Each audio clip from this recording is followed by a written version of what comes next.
Bonjour à tous, j'espère que vous allez bien. Alors je vous fais faire un petit état de lieu.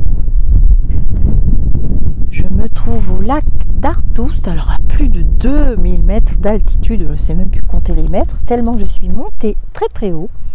Il n'y a personne ici. Je vous montre, c'est très beau. C'est pas très beau, c'est carrément magnifique. Qu'est-ce que je raconte? Alors, on se retrouve aujourd'hui. Donc, je fais mes vidéos à l'avance et je les poste quand j'ai du réseau. Je suis encore en itinérance avec ma moitié. Je vous remercie infiniment pour tous les vœux d'anniversaire de mariage, 30 ans de mariage, officiel, hein. Mais il y a plus de 36 ans, je sais même plus. 36 ou 38 ans de vie commune, enfin pas tout à fait commune, mais bon, enfin bref. Je sais que nous sommes en 2021, non mais vous allez rigoler, je ne sais même plus quel âge va avoir mon fils aîné.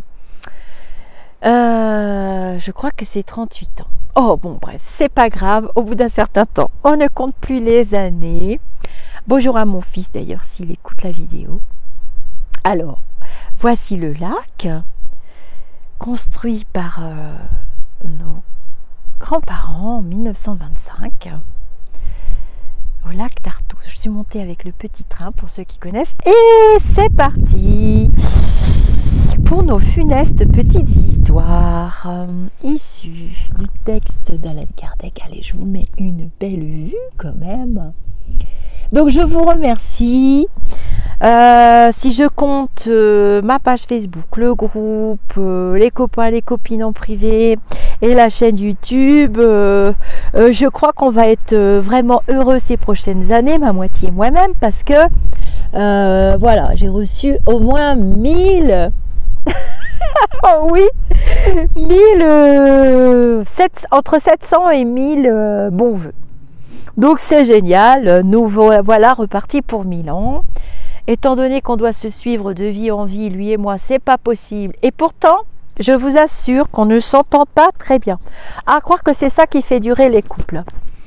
Bref, on a deux caractères opposés. Alors je remercie Bonita Luna qui m'a expliqué par rapport à nos dates de naissance, nos signes et nos ascendants, que monsieur prenait son signe ascendant depuis quelques temps, pas très longtemps d'ailleurs, et moi le mien. Alors ça va encore pas aller parce que je suis Balance, il est Capricorne, il est ascendant Verseau, je suis ascendant Capricorne. Ce qui veut dire que de Balance Capricorne, elle m'a expliqué que nous basculons en Verseau Capricorne. Alors, c'était déjà pas trop... Enfin, c'était très rock'n'roll, parce que je ne négativise pas. C'était très rock'n'roll en tant que Balance et Capricorne.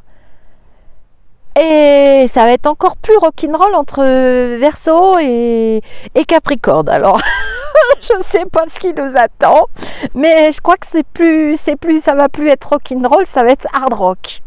Voilà, donc bonjour à nos enfants. Nous avons eu donc 3 enfants, qui sont des petits vieux maintenant.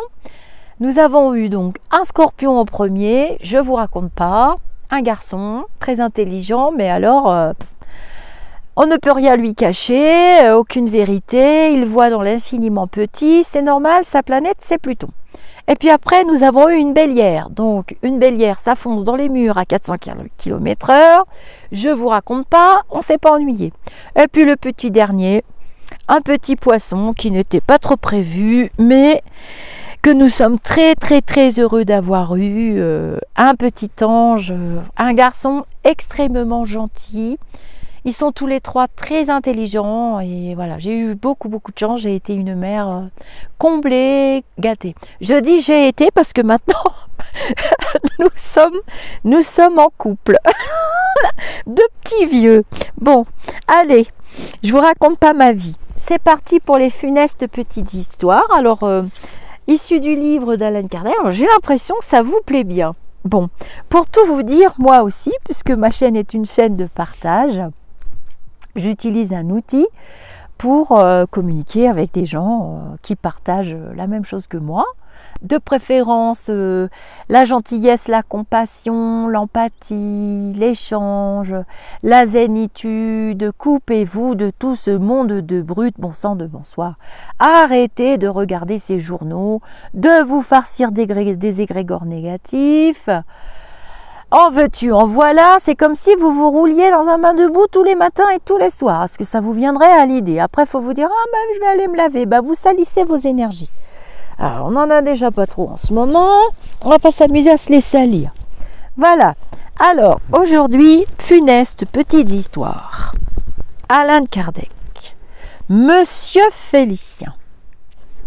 Donc, vous aurez compris que je transforme des mots. J'ai vu dans les commentaires que vous aviez bien compris. Parce qu'il y a des mots que je ne peux pas utiliser publiquement. Je l'avais fait au début de la chaîne et ça a été supprimé. Monsieur Félicien. Donc on part de départ volontaire, ok? C'était un homme riche, instruit, poète spirituel d'un caractère bon, obligeant et plein d'aménité, et d'une parfaite honorabilité. De fausses spéculations avaient compromis sa fortune. Son âge ne lui permettant plus de se rétablir, il céda au découragement et partit volontairement en décembre 1864, en se pendant dans sa chambre à coucher. Ce n'était ni un matérialiste, ni un athée, mais un homme d'une humeur un peu légère, prenant un peu de souci de la vie future. L'ayant intimement connu, nous l'évoquâmes 4 mois après sa mort par sympathie pour sa personne. Alors, je fais une petite parenthèse pour ceux qui arrivent, parce qu'il faut quand même comprendre que le nombre d'abonnés grandit. Tant mieux, je suis super contente. Merci pour mon ego spirituel. Non, c'est pas ça que je voulais vous dire. J'arrête de déconner. En fait, les évocations, donc Alan Kardec qui a mis en place les cercles spirites dans le Paris de la fin des années 1800, a utilisé donc des médiums, et soit c'était les esprits habituels qui se communiquaient aux médiums et puis Alan Kardec retranscrivait tout, et c'était les familles qui venaient, les familles, les amis, les proches qui venaient solliciter Monsieur Kardec pour avoir des communications. Et du coup, Monsieur Kardec utilisait des médiums, pas toujours les mêmes, mais des médiums fiables. Donc médium, c'est Alan Kardec qui a posé le mot, qui veut dire entre deux, et qui désigne cette faculté qu'une personne a affûtée, et qu'une personne humaine, incarnée, cette personne a la possibilité de se communiquer avec des esprits désincarnés. Alors voilà. Évocation. Je regrette la terre. J'y ai eu des déceptions, mais moindres qu'ici. Je rêvais des merveilles et je suis au-dessous de la réalité idéale que j'en avais. Le monde des esprits est bien mêlé, et pour le rendre supportable, il serait besoin d'un bon triage. Je n'en reviens pas. Quelle esquisse de mœurs spirites on pourrait faire ici? Balzac devrait être à la besogne. Elle serait rude, mais je ne l'ai pas aperçue. Où se trouvent-ils donc ces grands esprits qui sont si fort flagellés les vices de l'humanité, Ils devraient, comme moi, séjourner ici quelque temps, avant d'aller dans des régions plus élevées. C'est un pandémonium curieux qui me plaît à observer et j'y reste. Bien que l'esprit déclare se trouver dans une société très mélangée et par conséquent d'esprit inférieur, son langage avait lieu de nous surprendre, en raison de son genre de mort auquel il ne fait aucune allusion. Car autrement, c'était bien le reflet de son caractère. Cela nous laissait quelques doutes sur son identité. Ah, là ça devient intéressant. Veuillez nous dire, je vous prie, comment vous êtes mort? Réponse. Comment je suis mort?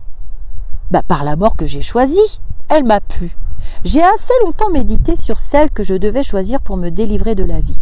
Et ma foi, j'avoue que je n'y ai pas gagné grand-chose, si ce n'est d'être délivré de mes soucis matériels, mais pour en retrouver de bien plus graves, de plus pénibles dans ma position d'esprit dont je ne prévois pas la fin.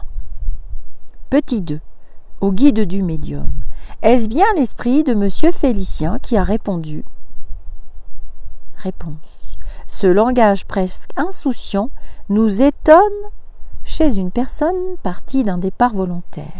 Réponse.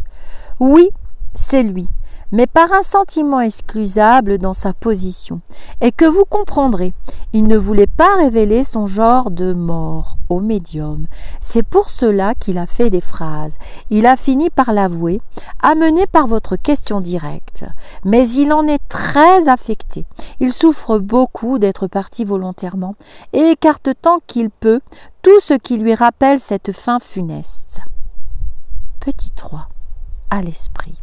Votre mort nous a d'autant plus affectés que nous prévoyions les tristes conséquences pour vous, et en raison surtout de l'estime et de l'attachement que nous vous portions. Personnellement, je n'ai point oublié combien vous avez été bon et obligeant pour moi.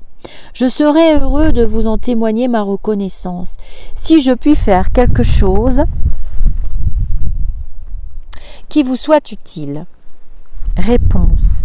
Et pourtant je ne pouvais échapper autrement aux embarras de ma position matérielle. Maintenant je n'ai besoin que de prières. Priez, priez surtout pour que je sois délivré des horribles compagnons qui sont près de moi et qui m'obsèdent de leurs rires, de leurs cris et de leurs moqueries infernales. Ils m'appellent lâche et ils ont raison. C'est lâcheté que de quitter la vie. Voilà 4 fois que je succombe à cette épreuve. Je m'étais pourtant bien promis de ne pas faillir. Ah, priez, quel supplice est le mien. Je suis bien malheureux. Vous ferez pour moi, en le faisant, ce que j'ai fait pour vous quand j'étais sur la terre. Mais l'épreuve à laquelle j'ai si souvent failli se dresse devant moi en traits ineffables. Il faut que je la subisse de nouveau, dans un temps donné. En aurais-je la force? Ah, si souvent recommencer la vie, si longtemps lutter et être entraîné par les événements à succomber malgré soi. C'est désespérant, même ici. C'est pour cela que j'ai besoin de force. On en puise dans la prière, dit-on. Priez. Priez pour moi. Je veux prier aussi.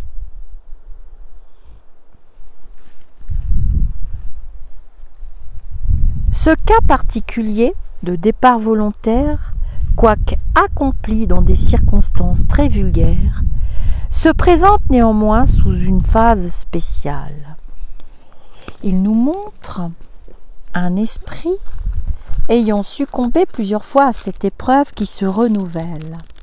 À chaque expérience, à chaque existence, et se renouvellera tant qu'il n'aura pas eu la force d'y résister.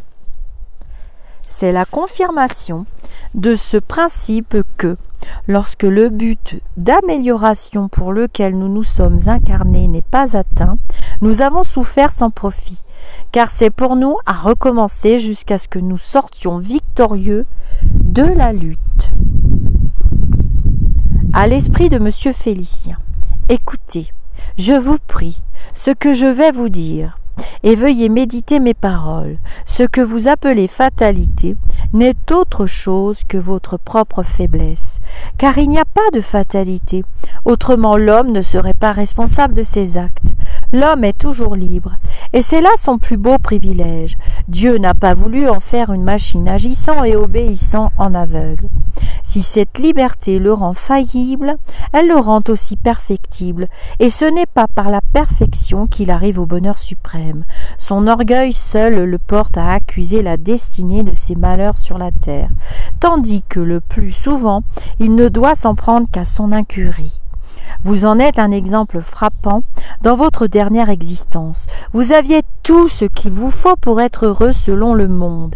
Esprit, talent, fortune, considération méritée. Vous n'aviez point de vice ruineux, et au contraire des qualités estimables. Comment votre position s'est-elle trouvée si radicalement compromise? Uniquement par votre imprévoyance.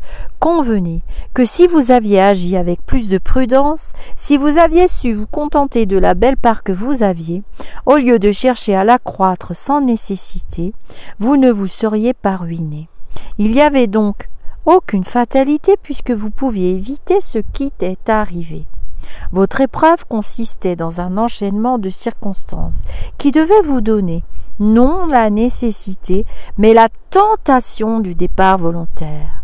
Malheureusement pour vous, malgré votre esprit et votre instruction, vous n'avez pas su dominer ces circonstances et vous portez la peine de votre faiblesse. Cette épreuve, ainsi que vous le pressentez avec raison, doit se renouveler encore dans votre prochaine existence. Vous serez en but à des événements qui provoqueront de nouveau la pensée du départ volontaire. Et il en sera de même jusqu'à ce que vous ayez triomphé. Loin d'accuser le sort, qui est votre propre ouvrage, admirez la bonté de Dieu qui, au lieu de vous condamner irrémissiblement sur une première faute, vous offre sans cesse les moyens de réparer. Vous souffrirez donc, non pas éternellement, mais aussi longtemps que la réparation n'aura pas eu lieu. Il dépend de vous de prendre à l'état d'esprit des résolutions tellement énergiques, d'exprimer à Dieu un repentir si sincère, de solliciter avec tant d'instance l'appui des bons esprits, que vous arriviez sur la terre cuirassé contre toutes les tentations. Une fois cette victoire remportée, vous marcherez dans la voie du bonheur avec d'autant plus de rapidité que sous d'autres rapports, votre avancement est déjà très grand. C'est donc encore un pas à franchir. Nous vous y aiderons par nos prières, mais elles seraient impuissantes si vous ne nous secondiez pas dans vos efforts. Oh, merci, merci, merci, merci de vos bonnes exhortations. J'en avais bien besoin, car je suis plus malheureux que je ne voulais le faire paraître. Je vais les mettre à profit, je vous assure, et me préparer à ma prochaine incarnation, où je ferai en sorte cette fois de ne pas succomber. Il me tarde de sortir de l'ignoble milieu où je suis relégué ici. Signé Félicien. Alors voilà l'histoire de Félicien. Donc vous voyez encore un autre cas où la personne avait tout et puis l'épreuve finale était la ruine. La ruine et du coup ça l'a amené à reproduire une action. Ce que j'explique souvent dans les répétitions d'expérience de... Ah mince, il y a le petit t-shirt qui se met, du coup vous n'avez pas la vue, c'est pas grave, je vais tenir le téléphone. Dans les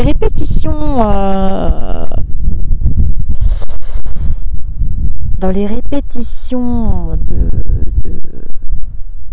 d'expérience dans vos incarnations présentes, en consultation, en amitié ou autre, des fois on se dit tiens ça se répète, on est venu travailler sur nous, en interaction avec le monde et en interaction avec les autres, et du coup on doit ressortir plus grand, triomphant.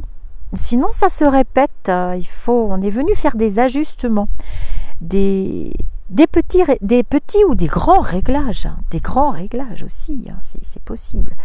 Et donc cette histoire illustre encore une autre manière de départ volontaire qui n'est pas condamnée aussi lourdement que dans d'autres petites histoires précédentes. Donc celle-ci, ça sera la numéro 5. Je vous dis namasté et à très bientôt pour d'autres petits instants d'échange et de lecture. Ah bah oui, j'ai oublié de dire que pour les nouvelles personnes qui arrivent sur la chaîne, si vous voulez recevoir une petite notification quand je poste une vidéo, il faut vous créer un compte YouTube avec une adresse mail valide et vous recevrez votre petite notification quand vous vous abonnez à ma chaîne ou à une autre chaîne d'ailleurs. Nous échangeons, nous partageons, les commentaires sont libres, donc en plus vous pourrez mettre des commentaires sous les vidéos, échanger, partager et faire des rencontres comme moi j'ai fait des belles rencontres.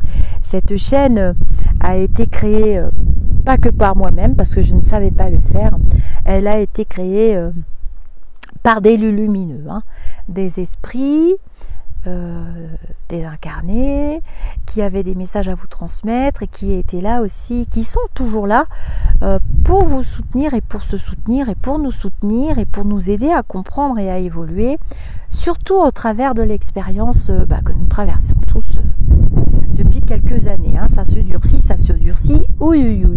Et on va continuer de travailler nos égrégores positifs. Namasté, à très bientôt.